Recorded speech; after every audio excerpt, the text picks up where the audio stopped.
తెలుగు సినిమాకి ఒక కొత్త జానర్ స్టార్ట్ అయింది. ఆ జానర్ పేరు స్పోర్ట్స్ డ్రామా. అంతకుముందు కూడా ఉన్నాయి కానీ, ఇది చాలా ఎక్స్‌పెన్సివ్. చాలా అంటే చాలా ఎక్స్‌పెన్సివ్. ఇలాంటి ఒక జానర్‌ని కొత్తగా తెర మీదకి తీసుకొచ్చారు దర్శకుడు అభిలాష్ రెడ్డి గారు. ఆయనతో మాట్లాడదాం. హాయ్ అండి అభిలాష్ గారు. హాయ్ అండి. హలో. హాయ్ అండి.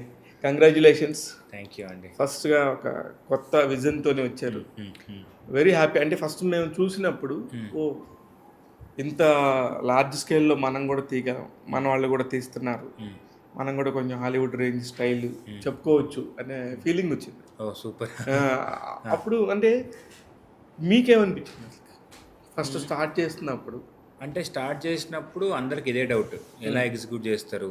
రేసింగ్ అంటున్నారు. బికాజ్ మనకి ఈ సినిమా మెయిన్ ప్రాబ్లం రెఫరెన్స్ లేదు ఎక్కడ. అంటే కార్ రేస్కి రెఫరెన్స్ ఉన్నాయి కానీ బైక్ రేస్కి రెఫరెన్స్ లేదు. అండ్ మనకి ఇక్కడ అంత రిసోర్సెస్ లేవు ఈ స్పోర్ట్కి. అంటే మనకి ఇప్పుడు క్రికెట్ బ్యాట్ వెళ్తే కానీ ఒక స్టోర్కి వెళ్తే దొరికేస్తుంది. బట్ ఇక్కడ బైక్స్ అలా కాదు. అండ్ చాలా కాస్ట్లీ. ఒక బైక్ కింద పడితే దానికి మెకానిజం కానీ చాలా కాస్ట్లీ. బట్ ఇప్పుడు ఎవరైతే చూసారో టేట్స్ అందరు షాక్ అవుతున్నారు. ఇప్పుడు ఇంతమంది సెలబ్రిటీస్ కానీ ఆడియన్స్ కానీ ట్వీట్స్ అందరు ఎలా చేసావు బ్రో, నువ్వు ఇది ఎలా ఎగ్జిక్యూట్ చేస్తావు అని అడుగుతున్నారు. సో ఐ థింక్ ఒక చిన్న హ్యాపీనెస్, అరే అవును అచీవ్ చేసాం ఒక కొత్త జానర్ అనే ఫీలింగ్. అయితే మీకు సంబంధించి నేను గమనించింది, మా నాన్న సూపర్ హీరో అయి ఉండొచ్చు, అలాగే లూజర్ అయి ఉండొచ్చు. నాకు లూజర్ అంటే చాలా ఇష్టం. అంటే బేసికల్గా అందరికి లూజర్ పెద్ద ఫ్యాన్స్. అంటే అది జనాలకి ఎంత రీచ్ అయిందో నాకు తెలియదు కానీ ఇట్స్ వెబ్ సిరీస్ కాబట్టి చూసిన ప్రతి వాళ్ళు మాత్రం చాలా ఓన్ చేసుకున్నారు. అవును. అరే చాలా పర్సనల్ లెవెల్లో మళ్ళీ తీసారే, ఒక సినిమాటిక్ మోడ్లో ఉంది అనే ఫీలింగ్ అయితే క్రియేట్ చేశారు. అప్పుడు అంటే ప్రతి దగ్గర కూడా మీరు ఎమోషన్ పాయింట్ ఆఫ్ వ్యూని చాలా గట్టిగా పట్టుకున్నారు. అవును. ఈ సినిమాలోని ఎమోషన్ పాయింట్కి మీకు పర్సనల్గా ఏమన్నా కనెక్ట్ ఉందా? అంటే అది ఫాదర్ రిలేషన్. సో బేసిక్గా నాకు and I know my father ఎంత స్ట్రగుల్ అయ్యాడు. సో ఇప్పుడు మీరు రాజశేఖర్ గారు క్యారెక్టర్ చూస్తే మా ఫాదరే చాలామంది డిస్రెస్పెక్ట్ చేశారు. సో ఇప్పుడు దాంట్లో నేను నా కొడుకుగా నేను శర్వ గారు ఏం చేశారో నేను చేశాను. సో అది అక్కడ స్పోర్ట్స్ బ్యాక్డ్రాప్, రియల్ లైఫ్లో వేరే ఉంటాయి. అందుకే ఇప్పుడు మా నాన్నగారు చాలా హ్యాపీ ఫీల్ అవుతారు. ఎవరైతే మా నాన్నని డిస్రెస్పెక్ట్ చేస్తారో అందరు కాల్ చేసి అరే అభిలాష్ చాలా బాగా చేశాడు అని చెప్తున్నప్పుడు దట్స్ వాట్ ఐ ఫెల్ట్ ఈ సినిమాలో.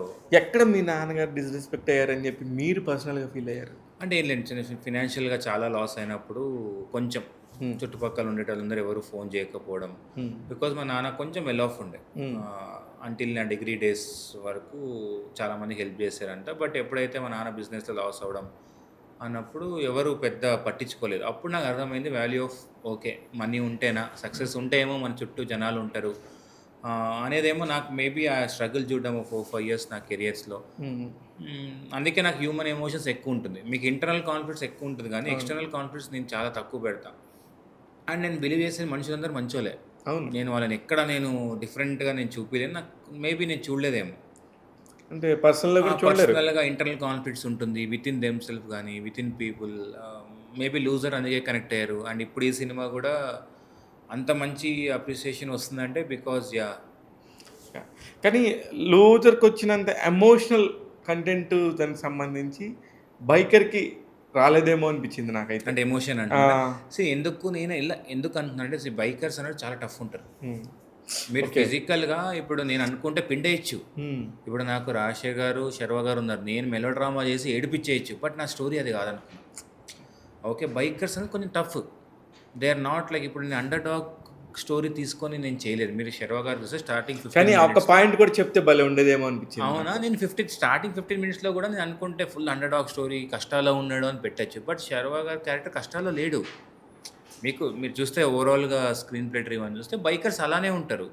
అదే ఇప్పుడు ఆ బైకర్స్ ఎమోషన్ అంటే వాళ్ళకి అన్ని కింద పడి పైకి లేకపోవడం తెలుసు అనే ఒక మైండ్ సెట్ మీద మీరు మాట్లాడుతున్నారు. అవును, అది ఉంది.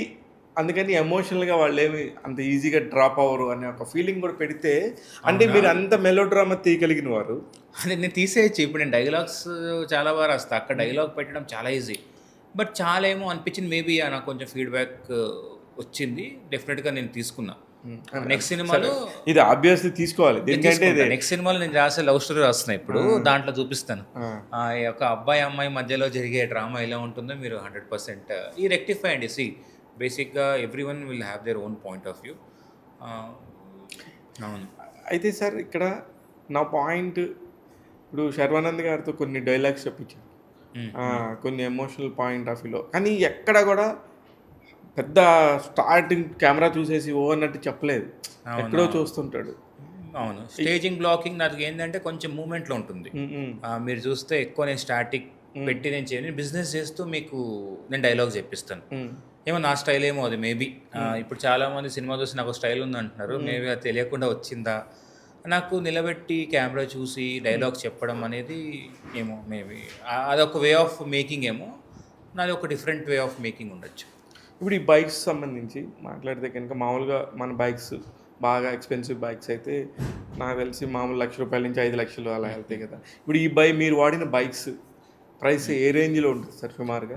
అంటే ఇప్పుడు బైక్స్ తక్కువ అండి, RX 100 బైక్స్ వాడాం 90sలో, అది రీడిజైన్ చేసాం. దానికి ఒక బైక్ అరౌండ్ 4-5 lakhs ఖర్చు అయింది మాకు. ఓకే, బైక్స్కే. మళ్ళీ మాకు హీరో బైక్ 1+3 పెట్టుకోవాలి, బికాజ్ డ్రామాకో బైక్, రేసింగ్ ఓ బైక్, యాక్సిడెంట్స్ జరుగుతాయి సెట్లో. సో అలా అది 90sకి అలా జరిగింది. అండ్ 2000స్లో యూస్ 4-stroke బైక్స్, అది ఒక్కొక్క బైక్ 3 lakhs ఉంటుంది మనకు. అట్లాంటివి చాలా చాలా అంటే 90sలో ఒక 25 బైక్స్ వేయించాం, 2000స్లో ఒక 30 బైక్స్ వేయించాం. సో యా, అంటే అది డిమాండ్ చేసింది స్క్రిప్ట్కి, అందుకే ఇండోనేషియాలో షూట్ చేసాం రేసింగ్ మొత్తం. అయితే ఆ రేసింగ్లో కొన్ని షార్ట్స్ మాత్రం అది మన హీరో అవునా కాదనేది పక్కన పెడితే కొన్ని చోట్ల మాత్రం చాలా ఎమోషనల్గా అనిపించింది సార్.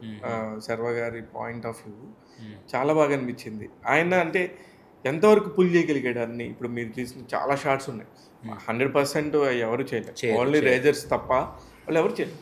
కానీ దానిలో కూడా ఖచ్చితంగా కొన్ని క్లోజ్ షాట్స్లో అయి ఉండొచ్చు. శర్వ గారిని ఎన్ని రోజులు ఆయన బైక్ దాని మీద చేస్తుంటారు ఆయన? ఓవరాల్గా 35% శర్వ గారు చేస్తారండి. నేను పర్సంటేజ్ వరకు అంటే రఫ్గా నేను చెప్తున్నా. బట్ నాకు బెస్ట్ కాంప్లిమెంట్ ఏంటంటే ఎవరు అది ఫీల్ అవ్వలేదు.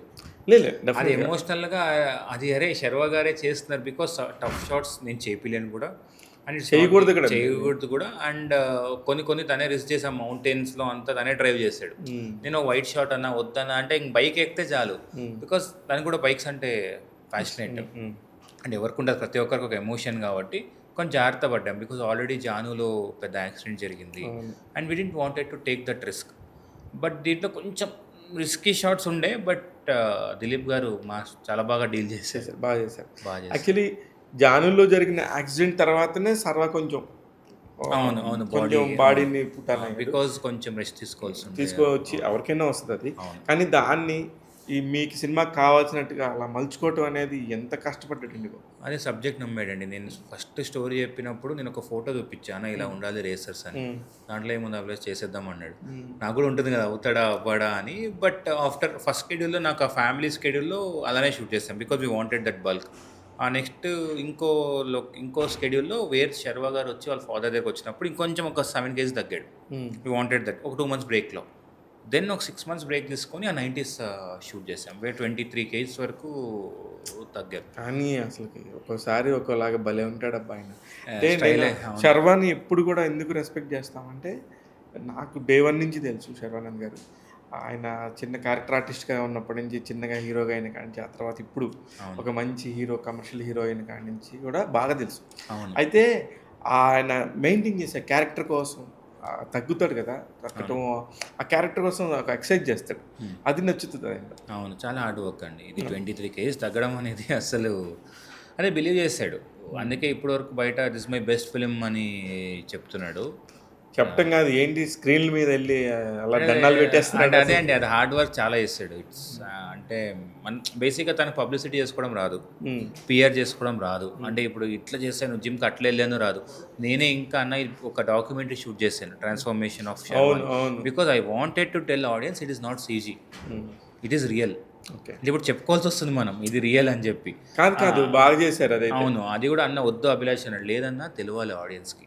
అది లేదని నా సినిమా చూసినప్పుడు డిస్కనెక్ట్ అవుతారు, అది రియలా శర్వానా. సో సరే చేద్దామని చెప్పి ఐ డిజైన్ సచ్చేవే. కరెక్ట్ మీకు రిలీజ్ ముందు 4 days ముందు నేను ఇంజెక్ట్ చేశాను. అది బాగా వర్కౌట్ అయింది. అవును. ఇప్పుడు మొత్తం సినిమా చూసిన తర్వాత మీకు అనిపించిన బెస్ట్ కాంప్లిమెంట్స్ ఏంటి సార్? ఇండస్ట్రీ నుంచి మన అరవింద్ గారికి నైట్ రైస్ బాగా నచ్చిందని చెప్పారు. అక్కడ హీరో వెళ్ళి అన్వర్ని సేవ్ చేయడం, ఆ సీన్ గూస్ బంప్స్ అని చెప్పారు. ఇప్పుడు స్వప్న గారు క్లైమాక్స్ బాగుందని చెప్పారు. అలా డిఫరెంట్ పీపుల్ డిఫరెంట్ సెక్షన్ చెప్తున్నారు. బట్ ఓవరాల్‌గా క్లైమాక్స్ అనేది అందరికీ నచ్చింది. లాస్ట్ 25 మినిట్స్ అనేది ఆ మౌంటైన్ జంప్ ఏదైతే ఉందో హీరో ఎలా గెలుస్తాడు అంటే ఆ మౌంటైన్ జంప్‌తో బాగా కనెక్ట్ చేసామని చెప్పడం, అలా డిఫరెంట్ పీపుల్ చాలా మంచి. కానీ నాకు అది సన్ ఆఫ్ ఎప్పుడైతే సునీల్ నారాయణ అని వేసారో గెలిచేశారనిపించింది. అవును. That was surprise. అందరు సర్ప్రైజ్ అయిపోయారు. ఏం పెడతాడు ఇప్పుడు అనుకున్నారు. ఈ సౌండ్ అనేది చాలా ఇంపాక్ట్ చేసింది సార్. అవును. ఫస్ట్ టైం సౌండ్ గురించి చాలా ఎక్కువ మాట్లాడుతున్నారు. అవును. ఎస్పెషల్లీ 90s బాగా RX100 సౌండ్ తెలిసిన వాళ్ళకి కానీ అసలు ఎస్పెషల్లీ నేను కూడా చాలా ఎంజాయ్ చేశాను. ఈ సౌండ్ డిజైనింగ్ సంబంధించి మీరు ముందుగానే ఇచ్చారా వాళ్ళకి ఇలా కావాలి ఇలా అని? అంటే అట్లా ముందేం లేదండి. But we had a plan. ఇప్పుడు ఫర్ ఎగ్జాంపుల్ 90sలో బైక్స్ ఉంటాయి. ఒక 20 బైక్స్ రేస్ చేస్తున్నప్పుడు ఒక్కొక్క బైక్ డిఫరెంట్ సౌండింగ్ ఉంటుంది. ఇక్కడ డిఫికల్టీ ఏంటంటే రేస్ చేశాక బేసిక్ సౌండ్ తీసుకున్నాం సెట్లో, అంబియన్స్ సౌండ్. ఎడిట్ చూశాక ఇప్పుడు సౌండ్ డిఫరెంట్ బైక్స్ ఏదైతే మనకు ఎడిట్ బట్టి మళ్ళీ వెళ్ళి ఇండోనేషియాకి వెళ్ళి రికార్డ్ చేసుకొని వచ్చారు. అలా క్లైమాక్స్ కూడా అలానే చేస్తాం. ఇప్పుడు మీకు అంత బ్యూటిఫుల్గా ఉంది అంటే it's not about sound design, it's about sound mix also. Kannan గారు చేశారు. It's a very difficult to mix. మీకు 20 లేయర్స్ ఆఫ్ బైక్స్, దానిపైన మనకు డైలాగ్స్, దానిపైన మళ్ళీ ఆర్ఆర్. అది గ్రేట్ అండ్ మళ్ళీ మనకు వాన సీక్వెన్స్. సో అప్పుడు అన్నీ మీకు వినపడాలి అన్నప్పుడు సౌండ్ డిజైన్ ఇది చాలా కష్టం అండి. మీకు ఇప్పుడు ఎడిట్ తర్వాత నేను సౌండ్ డిజైన్ పంపించా. అక్కడ వాళ్ళు తీసుకొని వచ్చి నాకు సౌండ్స్ ఇచ్చాక మళ్ళీ ఎడిట్ చేసి ఆర్ఆర్ పెట్టాం. మళ్ళీ ఆర్ఆర్ వచ్చాక ఇట్స్ చాలా ఫ్రంట్ అండ్ బ్యాక్ ప్రాసెస్. మీకు అందుకే ఒక మొమెంటంలో ఉంటుంది. మీకు ఆర్ఆర్ కూడా సింక్లో ఉంటుంది మీకు ఆ రేసింగ్ సీక్వెన్స్కి. ఎక్కడ అరే ఇదేదో డిఫరెంట్గా అవుట్ ఆఫ్ బాక్స్ వెళ్ళే ఫీలింగ్ రాదు మీకు. కానీ మ్యూజిక్ సంబంధించి కొన్ని చోట్ల చాలా సినిమాలకి మ్యూజిక్ కొట్టేస్తూ ఉంటారు. కానీ మీరు తెలివిగా silence is the weapon. Silence చాలా వాడా. సైలెన్స్ అనేది ఒక పెద్ద మ్యూజిక్ ఇన్స్ట్రుమెంట్. అవును. దాన్ని యూజ్ చేసుకోవడం తెలియాలి. అవును. అది మీరు బాగా యూజ్ చేశారు. అండి చాలా మంది మౌంటైన్ జంప్ దగ్గర చెప్పారు సైలెన్స్ ఆఫ్ టేకింగ్ కానీ. అండ్ ఇంకోటి ఆ రేడియో సీన్లో దగ్గర సో నేను షూట్ అప్పుడే ఫిక్స్ అయి ఉన్నా, ఇక్కడ రేడియో సౌండ్ ఉంటుంది, ఇక్కడ మ్యూజిక్ ఉండదు. సో అందుకే ఎక్కడైతే నాకు మ్యూజిక్ వద్దో నేను రేడియోని వాడుకున్నా యాజ్ ఎ క్యారెక్టర్ లాగా. బికాజ్ రాజశేఖర్ గారికి యాజ్ ఎ క్యారెక్టర్గా ఎవరు లేరు, దాని రేడియోని దాని ప్రపంచం. సో మీకు అది నేను ఎస్థెటికల్గా చెప్పగలిగా. ఎక్కడైతే ఎవరైనా వచ్చి సీన్లో నీ కొడుకుతో నువ్వు మళ్ళీ రా అన్నప్పుడు రేడియోతోనే ఉంటాడు. మీరు చూడండి బ్రేక్ డౌన్ చేస్తే. ఎక్కడైతే మనోడు వస్తాడో మొత్తం అక్కడ రేడియో ఉండదు టిల్ ఎండింగ్. సో అలా. కానీ అంటే మీరు ఎన్నుకున్న జానరాకి సంబంధించిన టైం లైన్ కూడా చాలా కీలకంగా ప్లే చేసింది. One of the key role కూడా అనుకోవచ్చు టైం లైన్ కూడా. అవును. ఎందుకు ఆ టైంలో అంటే 90sలో 2 స్ట్రోక్ బైక్స్ ఉండేది, ఎర్లీ 2000 4 స్ట్రోక్ బైక్. మీకు ఆ సౌండింగ్లో కానీ ఇంకోటి 90sలో హాఫ్ హెల్మెట్స్ వాడాం. బికాజ్ ఎమోషన్ అనేది మనకు ఫేస్ చూస్తూనే వస్తుంది, హీరో ఫేస్ చూస్తేనే. సో అలా డిఫరెన్షియేట్ చేశారు. కానీ ఉమెన్ని కూడా చాలా బాగా క్యాల్కులేట్ చేశారు. అది నాకు బాగా నచ్చింది. అది అందరూ మీకు లాస్ట్ టైం నేను మాట్లాడినప్పుడు కూడా ఉమెన్ పాయింట్ ఆఫ్ వ్యూ పెళ్ళి కాకముందు పెళ్ళి అయిన తర్వాత పూర్తిగా పర్స్పెక్షన్ మారిపోతుంది. ఎందుకు సార్ అది? దాన్ని ఎలాగా గుర్తుపెట్టారు? అంటే ఇట్స్ ఫ్యామిలీ కదండి. ఇప్పుడు మీకు మన స్టోరీకి వస్తే మాలిక కూడా ఫాదర్ లేడు, అండ్ మనకు రాజశేఖర్ గారు అంటే మన శర్వ గారి ఫ్యామిలీ మదర్ లేదు. సో మనలాగా అయిపోకూడదు, వీడు ఇద్దరు ఉండాలి అనేది పాయింట్ అక్కడ. ఓకే, ఇంకా అదే పాయింట్. నేను ఎందుకు పేరెంట్స్ పెట్టలేదు అక్కడ అంటే దట్ ఈస్ అ పాయింట్. అదే ఇప్పుడు చెప్పినప్పుడు మీరు సెకండ్ టైం చూసినప్పుడు ఇప్పుడు నాకు థాట్ వేరే ఆ సబ్ కాన్షియస్గా మీకు రిజిస్టర్ అవుతుంది. అది నాకు చెప్పాల్సిన అవసరం లేదు. Since I'm telling as a director కాబట్టి మీకు అర్థమవుతుంది కానీ, బట్ సబ్ కాన్షియస్గా మీకు అదే అర్థమవుతుంది. హాస్పిటల్లో ఇంటర్ కట్ చేసే మౌంటైన్ జంప్లో ఇంటర్ కట్ ఉంటుంది, దాన్ని వెళ్తుంటాడు అక్కడి నుంచి ఎందుకు ఫ్లాష్ బ్యాక్ వెళ్ళా? బికాస్ తన పాయింట్ ఆఫ్ వ్యూ. తను వచ్చి ఎందుకు ఆగుతాడు? ఫియర్ ఏంటి? ఫ్యామిలీ. అదే అంతకు ముందేమో అసలు ఏ భయం ఉండదు, బట్ అక్కడికి వెళ్ళాక ఎందుకు ఆగిపోతాడు అంటే it's because of the family. కానీ అక్కడ మీరు ఆ అమ్మాయితో చెప్పించిన డైలాగ్ కూడా బాగా నచ్చింది నాకు. ఎందుకంటే ముందే ఫిక్స్ ఛాంపియన్ అని చెప్తుంది. అవును ఛాంపియన్స్ మాకు నువ్వు అటు మారినాక మనం కలుద్దాంలే, నువ్వు వచ్చేసేయమంటది. అంటే ఎంత సింపుల్ డైలాగ్ చెప్తుంది, కాన్ఫిడెన్స్. అయితే నాకు అన్నిటికంటే నచ్చిన క్యారెక్టరు, పర్ఫెక్ట్గా అనిపించిన క్యారెక్టరు ఎవరైతే అన్వర్ క్యారెక్టర్ ఉందో, నిరూప్ ప్లే చేసిన క్యారెక్టర్ నాకు చాలా నచ్చిందండి. దేనికంటే మిగతా మిగతా అంతా కూడా ఓకే, ఒక సినిమాటిక్ ఆర్డర్ ఉంది. అక్కడ దానికి ఒక పర్ఫెక్ట్ జంప్ ఉంది. సినిమాటిక్ కావాల్సిన ఒక పర్ఫెక్ట్ ఓకే భలే ఉంది, భలే పట్టుకున్నారు అన్న ఫీలింగ్ అయితే ఖచ్చితంగా అన్వర్ క్యారెక్టర్లో అనిపించింది నాకు. అవును, చాలా బాగా చేశాడు. అందుకే నేను కొత్త వాళ్ళు తీసుకున్నా క్యారెక్టర్కి. రీజన్ ఫర్ ఇట్ అంటే మీకు ఒక ఎక్స్పెక్టేషన్ ఉండదు. ఇప్పుడు నేను అనుకుంటే యూవీ క్రియేషన్ లాంటి ప్రొడక్షన్ హౌస్ ఉన్నప్పుడు నేను ఎవరు దాని వెళ్ళి కథ చెప్పచ్చు. బట్ ఐ థాట్ ఇది కొత్త వాళ్ళు ఉంటే బాగుంటుంది. అండ్ నాకు కూడా జనరల్గా లూజర్లో నుంచి కూడా ఎవరైనా కొత్త వాళ్ళని ఇంట్రడ్యూస్ చేసే ఇది ఉంది. మేబీ అది నేను కూడా నా పర్సనల్ నన్ను ఒకరు ఇంట్రడ్యూస్ చేశారు కాబట్టి నేను అలా ఫీల్ అవుతాను. అండ్ అది కాకుండా అందరికి ఏమయ్యారంటే అంటే అన్వర్ క్యారెక్టర్ ఏమన్నా ఇంద్రనీల్తో కలిసేసి ఏదన్నా చేస్తాడా విక్కీన్ అనే ఫీలింగ్ చాలా బాగా డ్రైవ్ అయింది అండర్ కరెంట్లో. అది స్క్రీన్ ప్లేలో మీరు చూస్తే ఎప్పుడైతే అన్వర్ స్పాన్సర్ చేస్తాడో విక్కీకి అక్కడి నుంచి మీకు ఎక్కువ కనపడ్డు. So I wanted that mind game ఆడియన్స్కి ఏమైనా కలుస్తాడా. ఎప్పుడైతే కలిశాడో నాకైతే అసలు భలే ఉంది స్క్రీన్ ఫీలింగ్ వచ్చింది. అవును, అప్పటి నుంచి ఇంకా మజా వచ్చింది. ఇప్పుడు వీడేమన్నా అక్కడ వీళ్ళంతా కలుస్తాడా.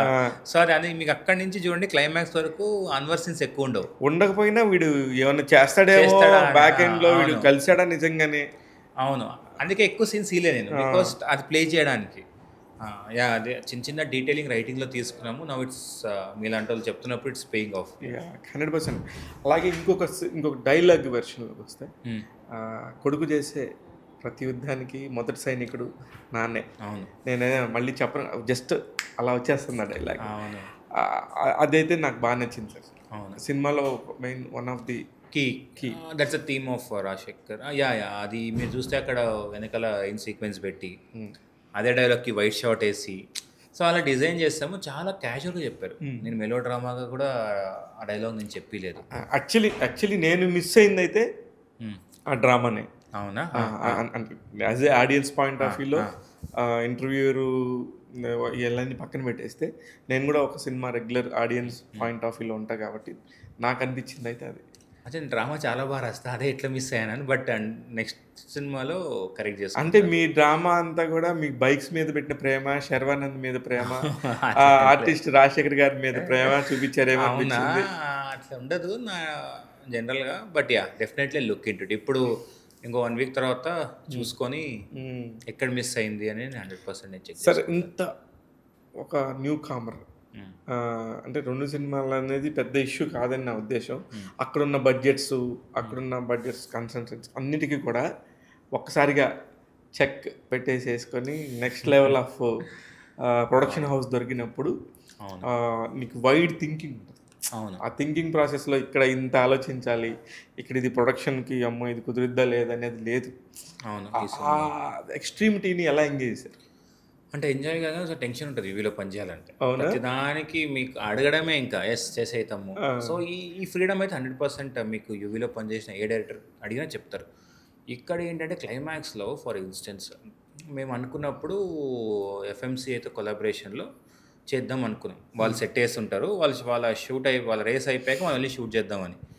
మేము చేసే టైంలో తెలిసింది ఏంటంటే అక్కడ వాళ్ళకే బడ్జెట్స్ లేక లాజిస్టిక్స్ వర్క్ కూడా క్యాన్సిల్ చేశారు. ఇప్పుడు ఏంటి, మనకు అది ఫిక్స్ అయిపోయాం. ఎందుకు క్లైమాక్స్ ఆ టెరైన్ కావాలి, హీరోకి ఆ ఫియర్ ఆ టఫ్ ఉన్నప్పుడే, మనకు ఛాలెంజింగ్ ఉన్నప్పుడే మీకు హై వస్తుంది. అప్పుడు వంశీ అన్న ఏం చేద్దామన్నా చూద్దామంటే ఏం లేదు అక్కడ సెట్ వేసేద్దామని చెప్పాడు. సెట్ సర్లే అని అనుకున్నా. సో అప్పుడు రాజీవన్ గారు దట్స్ వై ఇక్కడ ఎక్స్పీరియన్స్ మ్యాటర్స్. ఇప్పుడు రాజీవన్ గారు కానీ డిఓపి రేస్ సీక్వెన్స్లో క్లైమాక్స్ మది గారు చేశారు. తను కానీ వేసేద్దాం లేదు సెట్ అని చెప్పి ఒక 15-20 డేస్ సెట్ వేసారు. క్లైమాక్స్ అంతా సెట్ అది. సరే సెట్ వేసాం, ఇప్పుడు అదంతా అయిపోయింది. ఇప్పుడు రేసర్లు ఎక్కడి నుంచి రావాలి, అది సుంబావాన్ ఒక ఐలాండ్లో షూట్ చేసాం. ట్రాన్స్పోర్ట్ లేదు, ఓన్లీ షిప్ వేనే. అండ్ మనం జకార్తా నుంచి బాలీకి వెళ్ళి బాలీ నుంచి ఇటు రావాలి. సరే ఓకే, ఇప్పుడు బైక్స్ ఎలా వస్తాయి? ఓకే, కార్గో చేయాలి. మళ్ళీ అక్కడ ఆస్ట్రేలియా నుంచి కొన్ని బైక్స్ కార్గో చేయించుకొని నియర్ బై దాంట్లో. అండ్ రేసర్లు మళ్ళీ ఆస్ట్రేలియా నుంచి కొందరు ఫారినర్స్, లోకల్లో ఉండే డిఫరెంట్ పార్ట్స్ ఆఫ్ ఇండోనేషియా నుంచి మనం తెప్పించాం. అలా క్లైమాక్స్ ఇప్పుడు ఇంత బాగుంది, ఇంత మాట్లాడుతున్నారంటే ఇట్స్ బికాస్ ఆఫ్ వంశీ అనే నమ్మకం. ఇప్పుడు అలా వంశీ ఉండే లేతమ్ము లైట్ తీసుకో అక్కడ ఎక్కడైనా చేయాల్సి ఉండేది నేను కదా. అంతే. బట్ ఎక్కడ అతను భయపడలేదు. కానీ ఇది ఒక డాక్యుమెంటరీ చేయొచ్చాము మీరు చెప్తున్నారు. యాక్చువల్లీ ఇవన్నీ నా దగ్గర ఉన్నాయి. కాదు నిజంగా ఏంటంటే ఇంత మంచి బ్యూటిఫుల్ సీక్వెన్స్ని అలా వదిలేయకుండా మీరు శర్వాని మేక్ ఓవర్ ఎలా అయింది అనే దాన్ని ఎంత బ్యూటిఫుల్గా చేశారో జస్ట్ ఫ్రెండ్లీ సజెషన్. ఇలా చేస్తానండి. అనుకున్నాం యాక్చువల్లీ రిలీజ్ ముందే అనుకున్నాము.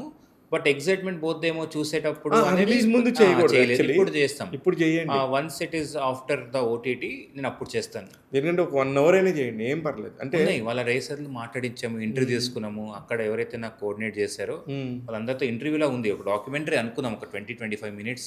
ఈజీగా వస్తుంది. 25 minutes ఇప్పుడు మీరు చెప్పిన జర్నీ వరకు కొన్ని షార్ట్స్ వేసుకున్నా, ఆ బాలి చుట్టూ తిరిగి మళ్ళీ ఇక్కడికి వచ్చి ఆస్ట్రేలియా నుంచి ఎన్ని తీసుకుని రావడం ఎంత పెద్ద విషయం. వెరీ టఫ్ అండి. అమ్మో, షూట్ చేయడం ఇంకా టఫ్. కానీ ఇప్పుడు తలుచుకుంటే మీకు మాత్రం అసలు ఇప్పుడు నేనైనా అనిపిస్తుంది. యాక్సిడెంట్స్ అంటే రియల్ యాక్సిడెంట్స్ అవి. అంటే ఇప్పుడు కింద షాట్ పెట్టినప్పుడు ఫర్నాండో కింద పడతాడు, అది ఎంత రియల్గా చేసాం. 8 cameras పెట్టి ప్రతి shot 8 cameras and it sunlight open. మీకు ఇండోనేషియాలో మనలా ఉండదు లైట్, ఫుల్. మీకు ఇంకోటి పక్కన సీ, మీకు హ్యూమిడిటీ మామూలుగా ఉండదు అండ్ దాంట్లో బైక్స్ ఇంజిన్ హీట్ అవుతుంటాయి. అండ్ మేము షూట్ చేసే టైంలో రంజాన్, వాళ్ళకు మళ్ళీ బ్రేక్ ఇవ్వాలి. So everything was a task ఇక్కడ. అండ్ చాలామంది కింద పడ్డారు రేస్ చేస్తున్నప్పుడు. అండ్ బికాజ్ ఆఫ్ వంశీనా కాబట్టి వాళ్ళని బాగా చూసుకున్నాడు. ఏం కాదు అంటే మనకు సినిమా అండి, బట్ వాళ్ళకి లైఫ్ అది, అంతే కదా. One bad fall can end a career. నేను జాగ్రత్త పడే చేసాము, అందుకే మాకు ఇంత 2 years పట్టింది. అంటే from the start of the shoot to release 2 years, exact 2 years. కానీ ఇక్కడ ఇంత చేసుకున్నాక అది మీరు అనుకున్న రిజల్ట్ని ఎంజాయ్ చేశారంటారు? యా డెఫినెట్గా అండి. నేనైతే ఫుల్ ఆన్ ఎంజాయ్, నా టీం కానీ అందరూ.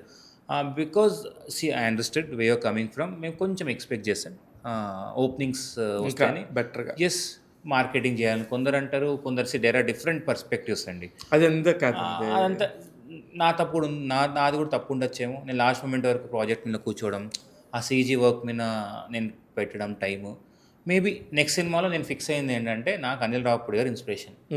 నేను సినిమా స్టార్ట్ అయినప్పటి నుండి నేను జనరల్గా మీడియా ముందుకు రాను. చాలా వరకు వద్దులే నా సినిమా మాట్లాడదు అనుకుంటా. ఎస్, నా సినిమా మాట్లాడాలి, దాంతోపాటు నేను మాట్లాడాలి. మీరు ఇప్పుడు చేస్తుంది కొత్త వాళ్ళు చాలా మంది కూడా మన సినిమా మాట్లాడిద్ది అంటే కుదరట్లేదు. నేను రిలీజ్ అయ్యా. ఇప్పుడు నేను సినిమా స్టార్ట్ చేసినప్పటి నుండి మొత్తం నేనే మాట్లాడతాను. బికాజ్ నా సినిమా ఏంటి అని నేను చెప్పాలి audience. That is your baby కదా, దాన్ని బాగా చూసుకునే బాధ్యత కూడా నాది. అండ్ హ్యావ్ టు టెల్ కదా. ఎట్లాగో ఇప్పుడు యూవీ వాళ్ళు ఉన్నారు, వాళ్ళు మాట్లాడరు. ఇప్పుడు నిహారిక కొణిదెల గారి లాగానో లేకపోతే నాగవంశి గారి లాగానో భుజాల మీద వేసుకొని సినిమాని అలా మోసారు. అదే అండి, అన్నీ చేస్తారు, బయటికి రారు. నేను అదే వంశీ అన్న ఒక్క ఇంటర్వ్యూ అండి అన్న అంటే, నువ్వు వెళ్ళు నందో. నేను ఫస్ట్ నుంచి నేను ఇంకొకరు చెప్తుండే నువ్వు వెళ్ళు అని. ఇప్పుడు నేను లేదు, నేను వెళ్తా ఇంకా. Because it's time for me to express. చెప్పాలి కదా, ఇప్పుడు మీరు ఇంత మంచి డాక్యుమెంటరీ కంటెంట్ ఉందని నాకే తెలుస్తుంది. అవును మీరు చెప్తేనే కదా మీ కష్టం. లేదు డెఫినెట్గా. అంటే నేనేమంటున్నానంటే, సినిమా చూసే అబ్బే అనుకున్న వాళ్ళు ఇలాంటివన్నీ చూసినప్పుడు అరే ఇంత ఎఫర్ట్ ఉంది కదా అవును అని మీ సినిమాకే కాదు వేరే సినిమాలకు కూడా హెల్ప్ అవుతుంది. డెఫినెట్గా. నేను అంటున్న పాయింట్ ఏంటంటే, సినిమాని బతికించుకుందాం అందరం కలిసి అంటే. ఎస్, మంచి పాయింట్ చెప్పేసి we are cinema is more important than us. Yes, నేను ఇప్పుడు నాకు శర్వాన ఫస్ట్ అదే చెప్తాడు, సినిమా ఈజ్ ఇంపార్టెంట్. నాకు ఫస్ట్ నుంచి లాస్ట్లో శర్వాన చెప్పేది అదే, సెట్లో వంశీ కూడా అదే. సో నేను అలాంటి సర్కిల్లో ఉన్నా కాబట్టి మేబీ. బట్ నెక్స్ట్ టైం మీరు అంటారు, అభిలాష్ ఎందుకు ఈ పబ్లిసిటీ ఆపేసేయంగా, నువ్వు వద్దు కనిపించకు మీడియాలో అని చెప్పి. అని కూడా కాదు, అంటే మీరు కంటెంట్ చేయగలుగుతున్నారు కాబట్టి పబ్లిసిటీ యాడ్ ఆన్ అవుతుంది డెఫినెట్గా. లేదు అంటే కనుక మీరేం చేయకుండా కొంతమంది హడావుడి చేస్తారు. అలా చేసినా మళ్ళీ బ్యాడ్ నేమే వస్తుంది. కంటెంట్ తప్ప ఏం మాట్లాడారు ఇక్కడ, content speaks only. Cinema must win. Yes, cinema must win and producer should safe. ఎందుకంటే తను నా మీద ఇన్వెస్ట్మెంట్ పెడుతున్నాడు అంటే it is me who is responsible for it. మీరు ఎవరో ఎక్కడ పుట్టారో వాళ్ళ బంధువులు ఏమీ కాదు. అయినా సరే మిమ్మల్ని నమ్మి యువి వరల్డ్ అయి ఉండొచ్చు, ఇంకో ప్రొడక్షన్ హౌస్ అయి ఉండొచ్చు, ఎవరైనా కూడా ఒక డైరెక్టర్ని నమ్మి చేతిలో పెడుతున్నారంటే ఎన్ని వందల కుటుంబాల లైఫ్ని తీసుకొచ్చి మీ చేతిలో పెడుతున్నట్టు. Your the responsibility. అవును. ఇప్పుడు నాకు ఇది ఒక ఇన్సిడెంట్ గుర్తొచ్చింది. నేను ఫస్ట్ సినిమా రిలీజ్ అయ్యి ప్రీమియర్స్ అయిపోయాక మా నాన్న ఒక్కటే అడిగాడు, సినిమా నీకు పేరు వచ్చింది అప్పుడుగా డబ్బులు వచ్చాయని అడిగాడు. నేను వంశీనాకు, నాకు అందుకే వంశీనా అంత రెస్పెక్ట్. నేను వంశీనాకి ఎప్పుడు అడుగుతా, అన్న డబ్బులు వచ్చా. వంశీనా అరే నీ పని నువ్వు చేసుకోరా అంటాడు. నీ పని ఏంటి, సినిమా తీసినావు, నా పని సంపాదించుకోవడం. బట్ సమ్వేర్ నాకు అది మా ఫాదర్ని చూడడం వల్ల నాకు అది నాకు కానీ మీ అదే ఫాదర్కి హ్యాట్సప్ చెప్పాలి ఇప్పుడు. యా లేదండి మా ఫాదర్ లైక్ మేబీ నా అలా ఆలోచించాలండి. ఎందుకంటే మా ఫాదర్ కింద 100 మంది 100 ఆఫ్ పీపుల్ పనిచేసేటోళ్ళు. మా ఫాదర్ పోయాక వాళ్ళందరూ రోడ్ల మీద వచ్చారు. ఇప్పుడు ఐ డోంట్ వాంట్ సమ్మన్ ఎవరికి రాకూడదు. బికాజ్ ఇప్పుడు వంశీ అన్న లాంటి వాడు లేకుంటే నేను ఇప్పుడు తినే అన్నం కానీ ఇప్పుడు నేను కారు కొన్నా ఎవరు డబ్బులతో కొన్నా ఇప్పుడు నన్ను నమ్మారు కదా. ఇప్పుడు నేను లూజర్ తీసానండి ఎంత 3 crores బడ్జెట్. లూజర్ 1 లూజర్ 2కి ఆబ్వియస్ సక్సెస్ వచ్చినాక బడ్జెట్ పెరిగింది. ఇప్పుడు అది 10 times నాకు పెట్టారు కదా. అండ్ యూవీలో మీకు తెలిసిన ట్రీట్మెంట్ ఎలా ఉంటుందో. సో అందుకే నేను ఎప్పుడు అడుగుతా వంశీ ఇప్పుడు అడుగుతా అన్న అంటే చిల్ యూవీ హిట్ వచ్చింది అంటే that is a proud feeling వాళ్ళు. అంటే మీ వైపు నుంచి ఇలా మాట్లాడుతున్నారు.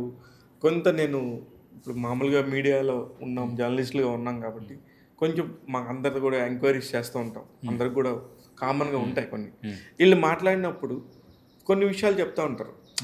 ఇది ఇంకా చేయలేదు, కొన్న రేటుకి ఇంకా రీచ్ అవ్వడానికి టైం పడుతుంది అంటే నేను అన్నాను ఇది ఫ్యామిలీ ఫిలిం. బైకర్ అనే టైటిల్ ఉండటం వల్ల యూత్ ఫిల్మ్ అనుకుంటున్నారు. ఒకవేళ అది ఏమన్నా మిస్ఫైర్ అయిందేమో. ఐ థింక్ ఇంకొక వారం కనుక సస్టైనబిలిటీగా చేయగలిగితే 100% పీపుల్ విల్ కమ్ అని చెప్పాను నేను. డెఫినెట్గా. ఇప్పుడు సింపుల్ లాజిక్. ఇప్పుడు నెక్స్ట్ సినిమా నేను దిల్ రాజు గారితో చేస్తున్నా. ఓకే అడ్వాన్స్ కూడా ఇచ్చేసారు. డిస్ట్రిబ్యూషన్ దిల్ రాజు గారు చేసింది. అవును. సో ఇక్కడ లాజిక్ ఇంతే. ఇప్పుడు ఎందుకు దిల్ రాజు గారు నాకు అడ్వాన్స్ ఇచ్చారంటున్నా. There are lot of calculations ఒక సినిమాకు ఉంటుంది. నాకు తెలియదు, ఇప్పుడు నేను నేర్చుకున్నాను. డెఫినెట్గా ఈ సినిమాకి నేను బిజినెస్ కూడా నేర్చుకున్నాను, ఎలా ఒక బిజినెస్ రన్ అవుద్ది అని. బికాజ్ వంశీ నాకు అంత ఓపెన్గా చెప్తాడు. ఓకే ఇక్కడ థియేట్రికల్ బిజినెస్ కాదు, నాన్ థియేట్రికల్ నెట్ఫ్లిక్స్ రేట్ కానీ I know what dubbing rates కమ్మారు ఏంటి నాకు తెలుసు.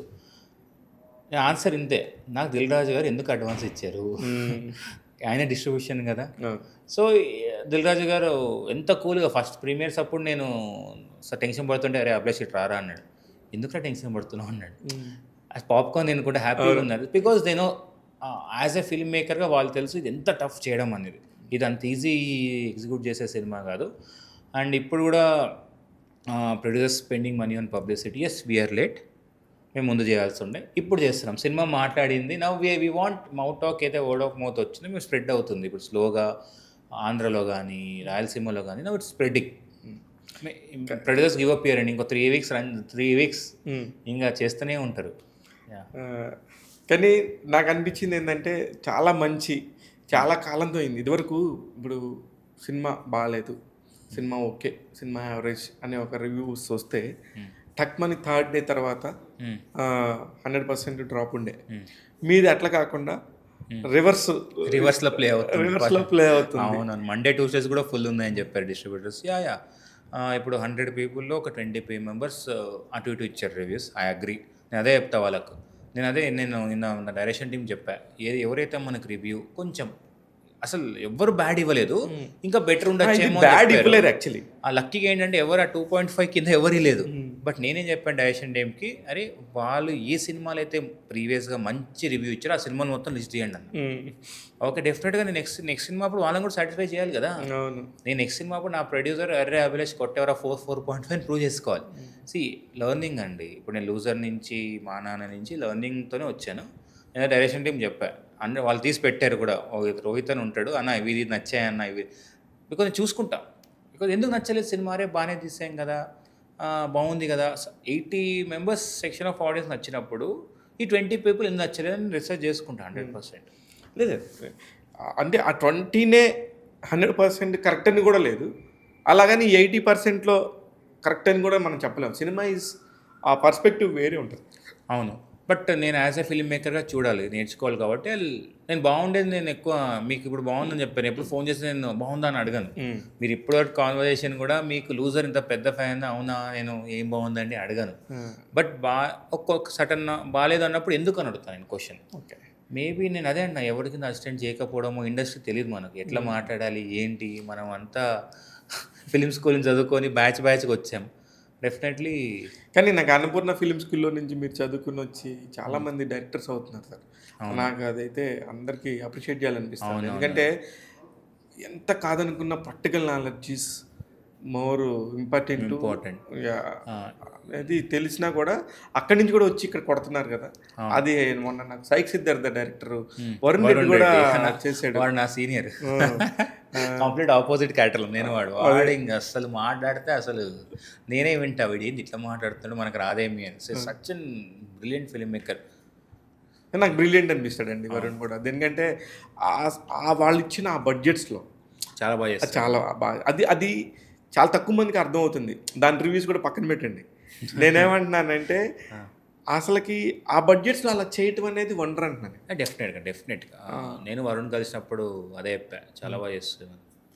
But yeah, it's learning. వాడు నేర్చుకుంటాడు, నేను నేర్చుకున్నాను కదా ప్రీవియస్ ఫిలిం నుంచి, దాని ముందు నుంచి తను కూడా నేర్చుకొని డెఫినెట్గా నేను ఒకటే చెప్తా, అది ఇంత ఎక్కువ మాట్లాడకరా వరుణ్, నాకు భయం అవుతుంది, ఏంది మనం ఇంత సాఫ్టా అని చెప్పా. ఐ థింక్ నెక్స్ట్ మూవీ ఇంత మాట్లాడు, మేబీ అయి ఉండొచ్చు, కంటెంట్ మాట్లాడమన్నా. కానీ నా దగ్గర మన సినిమా చూసి వచ్చిన రోజున అబ్బాయి అనుకోకుండా నా దగ్గరికి వస్తే మా జూనియర్ సీనియర్ చెప్పాడు. చెప్పి చాలా బాగా తీస్తాడు, చాలా విషయం ఉన్నాడు, భలే టాలెంట్ సార్ అని చెప్పాడు నాకు. అవును, బాగా మాట్లాడారు.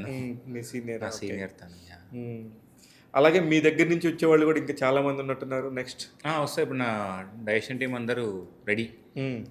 ఇప్పుడు శర్వాన్ అని అడిగారు, కథలు చెప్పంటారా అని. మీరు శర్వాన్ కూడా చూస్తే నా టీం గురించే మాట్లాడతాను స్టేజ్ మీద. డైరెక్షన్ టీం అక్కడ యాజ్ ఎ టీంలా పనిచేస్తామండి. ఎక్కడ ఎవరికి ఏ ఈగో ఉండదు మా టీంలో. అదే చెప్తున్నారు వాళ్ళు కూడా వచ్చి. సార్ నిజంగా ఆ రోజు ఎప్పుడైతే మూవీ రిలీజ్ రోజు నైట్ ప్రెస్ మీట్ పెట్టారో వాళ్ళందరూ థర్డ్ రోజున చాలా పర్ఫెక్ట్గా వచ్చి వాళ్ళ రివ్యూస్, వాళ్ళ పాయింట్ ఆఫ్ వ్యూ ఏమనుకుంటున్నారు, ఒక్కొక్కళ్ళు ఎలా మాట్లాడుతున్నారు ఏంటని నాతో కూడా మాట్లాడారు. నాకు అనిపించింది వీళ్ళేంటి అయిపోగానే వెళ్ళిపోకుండా చాలా ఇప్పటి వరకు ఉన్నారు. ఇంకా ఇవాళ సక్సెస్ మీట్ కూడా వస్తున్నారు, వాళ్ళు నాతో ఉంటారు ఎప్పటికీ. ఇప్పుడు నేను అదే అంటున్నా, ఇప్పుడు నేను మా ఫ్రెండ్తో కలిసి ఒక ప్రొడక్షన్ హౌస్ ఓపెన్ చేస్తాను. మా ఫ్రెండ్ చూసుకుంటాడు బేసిక్గా. ఇప్పుడు మేము అమెజాన్తో ఒకటి చేస్తున్నాం, అందరు కొత్తలే. అండ్ ఇప్పుడు నా బ్యాచ్ని, అంటే నేను బేసిక్గా ప్రొడక్షన్లో వెళ్ళాను, మా ఫ్రెండ్ చూసుకుంటుంటాడు. ఐఎమ్ జస్ట్ క్రియేటివ్గా తనకి హెల్ప్ చేస్తుంటా. అంటే ఇది స్టోరీ వైజ్ ఏంటి నాకు తెలిసిన నాలెడ్జ్లో ఏదైతే ఉందో దానికి హెల్ప్ చేస్తుంటా. ఇప్పుడు నెక్స్ట్ నా డైరెక్షన్ టీం అందరినీ ఐఎమ్ పుషింగ్ దెమ్, బికాజ్ ఈ సినిమాతో వాళ్ళు నాకు చేసిన స్ట్రగుల్ కానీ ఇప్పుడు కూడా పని చేస్తున్నారు. ఇంకా వెళ్ళి ఓటీటీ అవుట్స్ అని అవి అని హిందీ రైట్స్ అని, so it's there working 24 hours ఇప్పుడు కూడా. కానీ ఒకప్పుడు సినిమాకి ఇన్ని రకాలుగా మనీ పుల్లింగ్ అనేది ఉండేది కదా. అవునా, నిజంగా నాకు తెలియదు. హిందీ డబ్బింగ్లనో లేకపోతే రీమేక్ రైట్స్ అనో, ఇప్పుడు ఓటీటీలో రకరకాలుగా ఓటీటీలో కూడా పే ఫర్ వ్యూనో లేకపోతే ఇంత మనీకి ఇచ్చేయటం, సోల్డ్ అవుట్, ఇట్లా రకరకాలు వచ్చింది. శాటిలైట్ అంతకుముందు ఎప్పటిదాకా ఇది నేను చెప్పేది 2015-16 దాకా అలా ఉండేది కాదు. తర్వాత చాలా మెనీ వేస్ వచ్చింది. దానివల్ల థియేట్రికల్ బిజినెస్ తగ్గినా కూడా హీరోలకు మార్కెట్ పెరిగింది. అవును అది తెలుసు కదా. అదే ఐడియా ఉంది డెఫినెట్గా. నాకు వంశన్ అని చెప్పారు ఇవన్నీ, ఈ సినిమాకే నాకు చెప్పాడు. అంటే ఎందుకు ఇంత పెడుతున్నాం డబ్బులు, ఎట్లా వస్తున్నాయి డబ్బులు.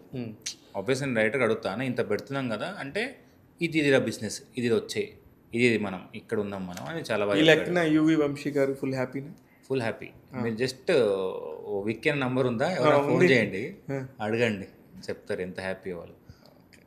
అదే అందుకే ఇప్పుడు రివ్యూ లేకపోతే డిస్ట్రిబ్యూటరు, ప్రొడక్షన్ హౌస్ ఒకదానికి సంబంధం లేకుండా ఉన్నాయి. అదే డౌట్ నాకు. అందుకని యా డెఫినెట్గా అదే ఇంటర్లో మాకు తెలుసు కాబట్టి. సరే, అయితే రాజశేఖర్ గారి పాయింట్ వద్దాం. రాజశేఖర్ గారిని తీసుకోవాలనేది ఒక బోల్డ్ స్టెప్ యాక్చువల్లీ. దేనికంటే ఇప్పుడు మామూలుగా ఇండస్ట్రీ గురించి మీకు తెలిసిందే, ఒక్కొక్కళ్ళు ఒకలాగా మాట్లాడతారు, కానీ వాస్తవం వేరే ఉంటుంది. మాట్లాడేది ఒకటి మాట్లాడతారు, అక్కడ జరిగేది వేరే ఉంటుంది. ఎప్పుడో ఎవరికో జరిగిన ఒక చిన్న ఇన్సిడెంట్ని పట్టుకొని దాని చుట్టూ ఒక కథలుదారు, కానీ ఒరిజినల్గా జరిగేది మాత్రం వేరు. అది మీరు నిరూపించారని చెప్పి నేను అనుకుంటున్నాను. అవునా, బేసిక్గా నాకు రాజశేఖర్ నేను చూసినప్పుడు అరే టఫ్ మ్యాన్ ఇలా నేను విన్నా. డెఫినెట్గా లేట్గా వస్తారు సెట్కి, ఎగ్జాక్ట్లీ. జీవిత గారు డైరెక్షన్ చేస్తారు, జీవిత గారు ఎడిట్లో కూర్చుంటారు. ఇప్పుడు అన్నపూర్ణ స్టూడియోస్ లూజర్ చేసినప్పుడు అదే టాక్. ఎగ్జాక్ట్లీ. నాకు ఒక్కరోజు కూడా ఎడిటర్ రాలేదు. నన్ను సుప్రియ గారు ఇప్పుడు నాకు సుప్రియ గారు ఎంత హెల్ప్ చేస్తారో నాకు తెలుసు రైటింగ్లో, కానీ ఎప్పుడు నాకు ఎడిట్లో రాలేదు. ఎవరు కూర్చోలేదు. నాకు అన్నపూర్ణ వాళ్ళు ఇట్లా చేస్తారు అట్లా చేస్తారంటే అవునా, మనకేం జరగలేదు. అండ్ ఇప్పుడు సేమ్ వే ఈ సినిమాకి కూడా రాజశేఖర్ గారికి వచ్చేటప్పటికి అవసరమా, లేట్ వస్తారంట, సెట్కి రారంట, నైట్ 6కి వస్తారంట. అవునా అట్లా సరే చూద్దాంలే అని చెప్పి కథ చెప్పాక నాకు అదే అంటున్నా మ్యామ్ నేను యాంగ్రీ మ్యాన్ ఇయ్యను క్యూట్ మ్యాన్ అని ఇద్దాం అనుకున్నా చెప్పాను నేను తీసేద్దాం మ్యామ్ ఆ టైటిల్ ఫస్ట్ దానివల్ల పర్స్పెక్టివ్ కూడా మారుతుందంటే లేదా బ్లష్ పెట్టలే నెక్స్ట్ సినిమాకి నేను చెప్పాను మ్యామ్ ఇది మీకు యాప్ టైటిల్ కాదు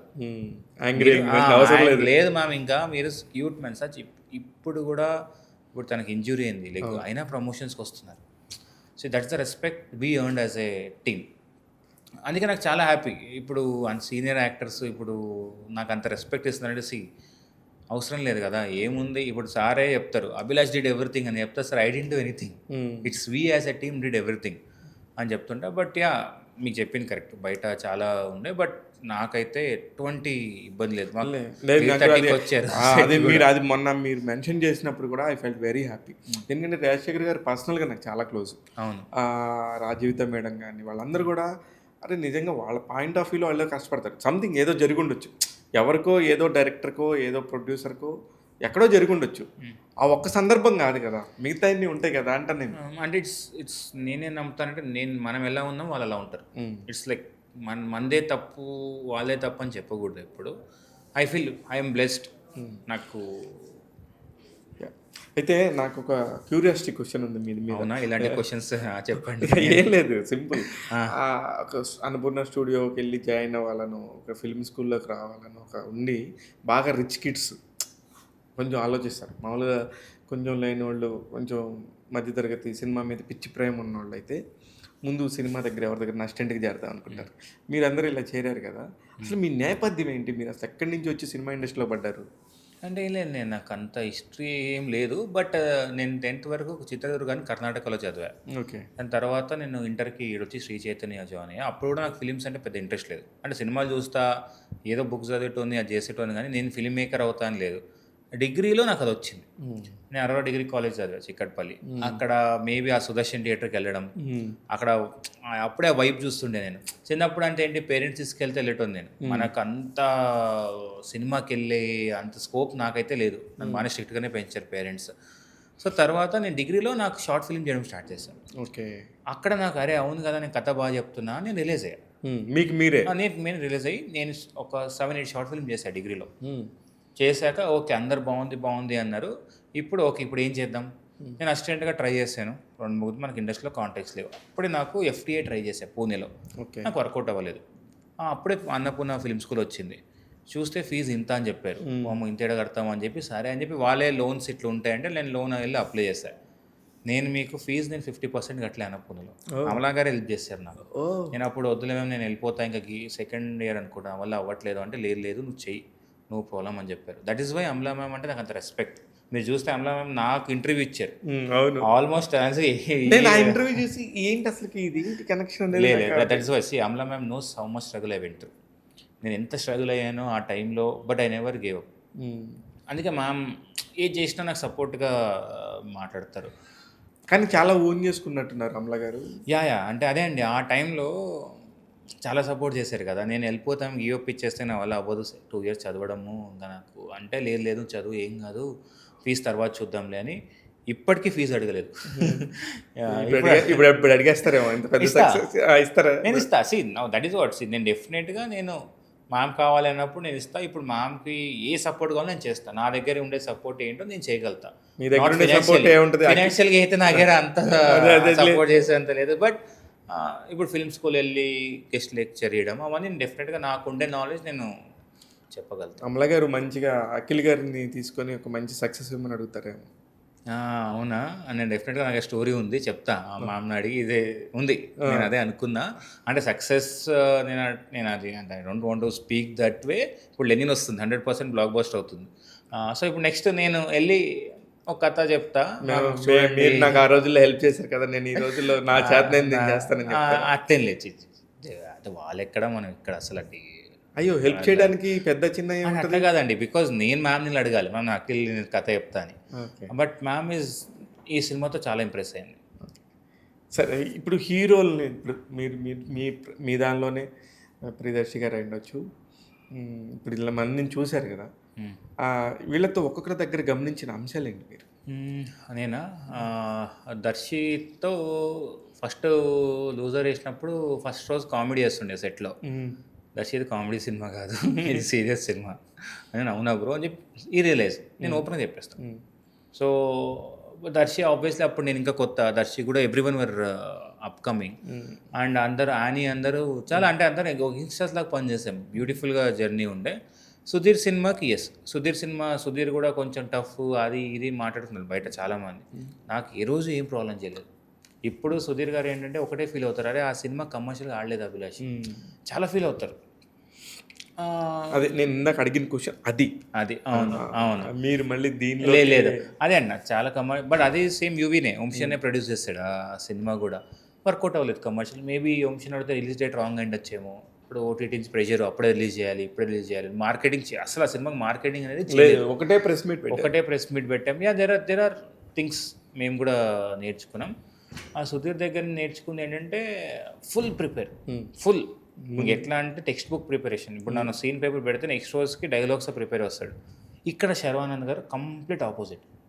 పొద్దున క్యారవాన్కి వచ్చే వరకు సీన్ చెప్తా, వెనక రోజు చదువుకుని వస్తారు కానీ నువ్వు చెప్పు సీన్ అంటారు, ఇమ్మీడియట్ యాక్ట్. సో రాజశేఖర్ గారికి అసలు సీన్ కూడా గుర్తు తెలియదు, జీవిత గారు చెప్తారేమో కార్లో, కానీ నేను వచ్చి ఆ ప్లేస్ నువ్వు చెప్పు అంటారు. అలా ఇప్పుడు మాల్విక ప్రిపేర్ అయ్యి వస్తుంది. అలా డిఫరెంట్ ఇప్పుడు దర్శి కూడా, అప్పుడు దర్శికి హిందీ డైలాగ్స్ ఉన్నాయి ఎమోషనల్. ఫస్ట్ రోజు బ్రో ఈ హిందీ బ్రో ఈ డైలాగులు బ్రో అంటే కామెడియన్స్ అప్పుడు ఏంటంటే చిన్న పంచులు వేసేటోళ్ళు టక్ టక్. ఇప్పుడు దర్శి నేర్చుకున్నాడు. బట్ అదే ఇప్పుడు సుధీర్ గారి దగ్గర నుంచి ఇప్పుడు Sharwa complete different point of view ప్రిపరేషన్లో. బట్ ఇద్దరు డైరెక్టర్స్, యాక్టర్స్. నెక్స్ట్ చేయబోయే స్టార్ ఎవరు సార్? స్టార్ అంటే అలా ఏం తెలియదు అండి, బట్ మంచి కథ అయితే చేసుకున్నా. ఒక లవ్ స్టోరీ 1932 బ్యాక్డ్రాప్లో ఒక స్టోరీ. 1932 బ్యాక్డ్రాప్లో ఒక. నాకు ఎప్పుడు ఒక డౌట్ ఉంటుంది, ఇప్పుడు 30sలోకి అంటే ఐ మీన్ మనం చాలా ముందుకెళ్ళి చేసే సినిమాలకి ఇప్పుడున్న ప్రజెంట్ జనరేషన్లో ఉన్న సినిమాలకి వేరియేషను బడ్జెట్స్ పరంగా కానీ కంటెంట్ పరంగా కానీ టఫా ఈజీనా? టఫ్ అండి. టఫా? ఎస్, 1930s అంటున్నారు. టఫే, ఎందుకంటే కాస్ట్యూమ్స్ మీకు అన్ని రీడిజైన్ చేయాలి కదా. ప్రజెంట్ అనుకోండి మీరు మెట్రోలో వెళ్ళి షూట్ చేయొచ్చు, అప్పుడు ట్రైన్ వేయాలని ట్రైన్ కూడా సెట్ అయ్యాలి కదా. Everything is a set. Okay. మీకు అందుకే పీరియడ్ ఫిలిమ్స్కి చాలా బడ్జెట్స్ అవుతాయి మీకు. ప్రజెంట్లో మీరు ఈజీ చేసేసుకోండి, మీరు ప్రజెంట్లో ఉండే లొకేషన్స్ యూజ్ చేసుకోవచ్చు, సీజీ వర్క్ తక్కువ ఉంటుంది. బట్ మీరు కొంచెం బ్యాక్ వెళ్తే ఫ్యూచర్ కూడా అదే ప్రాబ్లం. మొత్తానికి బైకర్ ఇంకా ఎన్ని రోజులు ఫ్యామిలీస్ని నింపుతున్నారు? ఇప్పుడు సమ్మర్ అంతా ఏం లేదు, సమ్మర్ అంతా మాదే. మీదేనా సమ్మర్ అంతా? నేను లాస్ట్ రోజు కూడా మేము ప్రమోషన్ చేస్తాం ఈ సినిమా. ఇప్పుడు నేను మీకు ప్రమోషన్ జరుగుతూనే ఉంటుంది. ఆబ్వియస్లీ సమ్మర్లో ఇప్పుడు ఫ్యామిలీ సినిమాస్ ఏమీ లేవు. సో డెఫినెట్గా ఇది లాంగ్ రన్ ఉంటుంది. మేము ముందు నుంచి ఎక్స్పెక్ట్ చేస్తే మేము ఆ 3rd డేట్ చేసాం. సో ఇప్పుడు మెల్లగా ఫ్యామిలీస్కి రీచ్ అవుతుంది బాగా. ఫస్ట్ యూత్ అనుకున్నారు బైక్ చూడగానే యూత్ అని. సో ఇప్పుడు ఏమైందంటే ఐపీఎల్ వల్ల యూత్ రావట్లేదు, ఫ్యామిలీస్ వస్తున్నారు. We are so lucky. కానీ ఇప్పుడు ఐపీఎల్ నిజంగానే ఐపీఎల్ వల్ల చాలా సినిమాలకి ఫస్ట్ షో చాలా ఎక్కువ ఉంటుంది. యాక్చువల్లీ ఫస్ట్ షో దెబ్బ పడిపోతుంది అనేది చాలామంది కంప్లైంట్. అంటే నేను అది బిలీవ్ చేయను, బికాజ్ మనకు తెలుసుగా ఐపీఎల్ ఉందని, మనం సినిమా చేస్తున్నాం కదా. దే షుడ్ దానివల్ల రావట్లేదని చేయని నేను నమ్మను. నేనైతే 100% బిలీవ్ చేస్తా. మనకేంటంటే యూత్ అనేది కొంచెం ఒక 50%లో ఒక 25% అయితే రారు, బట్ 25 పీపుల్ వస్తారు కదా, 100% వస్తారు. చూడాలనుకుంటే నేను వెళ్తా కదా. ఇప్పుడు నాకేంటంటే లక్కీగా మార్నింగ్స్ యూత్ చూస్తారు, ఈవినింగ్స్ ఫ్యామిలీ చూస్తున్నారు. సో నా జానర్ అది బాగా కనెక్ట్ అవ్వడం వల్ల నాకు ప్లస్ అయింది. మీరు మీ సినిమాలో కనుక నేను ఇవి హైలైట్ పాయింట్ అనుకొని ఈ కరెక్ట్గా కనెక్ట్ అవుతాయి అనుకొని డాట్స్ కనెక్ట్ చేసుకుంటా సినిమా చేశాను అనుకుంటే ఏమేం పాయింట్స్ అనుకున్నారు సుమారుగా? నేను మీకు సెటప్ వేవ్స్ అన్నీ నేను బాగా అనుకున్నా కనెక్ట్ అవుతాయని. ఫర్ ఎగ్జాంపుల్ థియేటర్స్కి వెళ్ళే సీన్, శర్వా కొడుకు స్టార్టింగ్లో థియేటర్కి వెళ్ళి విజిల్ వేస్తారు. నెక్స్ట్ 90sలోనే రాజశేఖర్ గారు ఎందుకు ఆ థియేటర్స్కి వెళ్దామని తిడుతున్నాడు. తర్వాత ఎండింగ్కి మనవాడితో థియేటర్కి వెళ్ళి క్లాప్స్ కొట్టారు. సో ఇలా సెటప్ ఇది పే ఆఫ్ చేసుకున్నా. అలా మీకు బర్త్డే సీక్వెన్స్ కూడా ఉంటుంది. మన రాజశేఖర్ గారు శర్వా గారికి ఎందుకు ఇస్తే another day don't waste your time అన్నప్పుడు తను నవ్వుతాడు. పే ఆఫ్ ఎప్పుడు ఉంటుంది, మనవాడు వచ్చి బర్త్డే కేక్ కట్ చేపిస్తాడు. అండ్ మీకు ఎంత డీటెయిలింగ్ మేము అనుకొని చేసామంటే ఇప్పుడు హీరో షాట్ స్టార్టింగ్లో బైకర్ చాలామంది బెస్ట్ టైటిల్ సీక్వెన్స్ అని చెప్పారు. మీకు ఆ జంప్ ఉంటుంది కదా, అక్కడే విన్నింగ్ షాట్ చెప్పేసా నేను, హీరో ఎలా విన్ అవుతాడని. So that was a shot. అక్కడే మీకు చార్మింగ్ స్టార్ శర్వా అని పడుతుంది. అలా మేము కొన్ని నిజంగా ఆ షార్ట్ పడగానే అది కాక మేము చూసిన స్క్రీన్ విజువల్ కానీ చాలా వండర్గా అల్లు సినిమాస్లో చూస్తాం. ఫ్లాట్ స్క్రీన్ అవ్వటంతో అసలు ఎక్స్ట్రీమ్లీ హైప్ అనిపించింది. కానీ సినిమాలో హైప్ మళ్ళీ డౌన్, హైప్ మళ్ళీ డౌన్, ఇలాంటివన్నీ వచ్చినాయి. మీ దృష్టికి వచ్చింది అది? నాకు ఫస్ట్ హాఫ్ కొంచెం స్లో అని చెప్పారు. డెఫినెట్లీ అగ్రీ చేస్తా. నేను సెటప్ తీసుకొని టైం తీసుకున్నాను అండి. సెకండ్ హాఫ్ ఎక్స్ట్రాడినరీ అందరు అంటున్నారు. నేను సెకండ్ హాఫ్ పే ఆఫ్స్ అంతా మాంటేలో చెప్పా, సెటప్స్ అని సీన్లో చెప్పా. ఓకే, నేను అక్కడ ఒకవేళ నేను కానీ మాంటేలో చెప్పుంటే మీకు ఒక 5-6 మినిట్స్ ట్రిమ్ అయ్యేది. అప్పుడు సెకండ్ హాఫ్లో మీకు హై రాదంటున్నా. ఓకే, అది నా స్టైల్ ఏమో అనిపిస్తుంది. అందరు ప్రొడ్యూసర్ అంటారు, విక్కీ అన్న, వంశీ అన్న, అప్పుడు నువ్వు స్టైల్ అంతే, నువ్వు అట్లనే షూట్ చేస్తావు, డ్రామా అనేది అట్లనే ఉంటుంది అని వాళ్ళు చెప్పారు. మేబీ నెక్స్ట్ సినిమాలో అది కూడా లేకుండా నేను కరెక్ట్ చేస్తాను. అలాగే మాళవిక గారు చాలా సీన్స్లో ఈ ఖచ్చితంగా ఒక ఆడియన్స్ పాయింట్ ఆఫ్ వ్యూలో కథ కంటే 1 మినిట్ ముందుండి ఆలోచిస్తూ ఉంటాడు ప్రతి ఆడియన్స్. సినిమాని ఏ సినిమా అయినా కావచ్చు, ఇది ఇలా జరిగిద్దేమో అనుకుంటాం. ఎప్పుడైతే అసలు సంబంధం లేకుండా జరుగుతుందో, ఒక డైలాగ్ కానీ ఒక యాక్షన్ ఏదైనా జరిగినప్పుడు అరే భలే ఉండింది, డైరెక్టర్కి విషయం ఉందని ఒక మైండ్ సెట్ వస్తుంది. అట్లాగా మీ సినిమాలో పర్టికులర్గా మాళవిక గారి దగ్గర ఇప్పుడు వచ్చి పెద్ద గొడవ అయిపోతుంది అనుకున్న టైంలో ఆమె టర్క్మన్ వచ్చి జస్ట్ అలా వాళ్తుంది. నేను అనుకున్నాను అప్పుడు ఇంక యుద్ధమే జరిగిపోద్దేమో, ఎందుకంటే అప్పుడు ఫోన్ చేసి ట్రై చేసి రాలేదు. అవసరానికి రావాలి కదా మనిషి అనేది చాలా మంది చాలా ఇళ్లలో ఉండే సమస్య ఇది.